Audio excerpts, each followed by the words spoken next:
Alright, let's talk about the leptonic number problem. So what exactly is leptonic number? We use the symbol L for it, and it's what we call a conserved quantum number. This means that in any particle interaction, the total leptonic number before and after the interaction must stay the same. There's a specific way we assign this number by convention. For leptons like electrons, muons, taus, and their corresponding neutrinos, we assign a leptonic number of +1. Then we have antileptons. These are the antiparticles of leptons, things like positrons, antimuons, antitaus, and their antineutrinos. They get a leptonic number of -1. And for absolutely all other particles, we're talking quarks, hadrons, bosons, everything else, their leptonic number is 0. Let's figure out the leptonic number for a positron.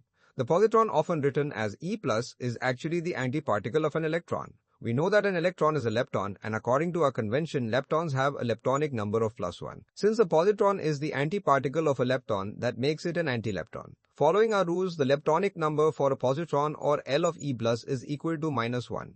Next, let's consider the leptonic number for an antineutrino. An antineutrino, which we often write as nu bar, is the antiparticle of a neutrino.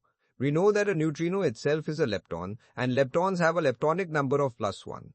Just like with the positron, since an antineutrino is the antiparticle of a lepton, it means it's an antilepton. So the leptonic number for an antineutrino, or L of antineutrino, is equal to -1.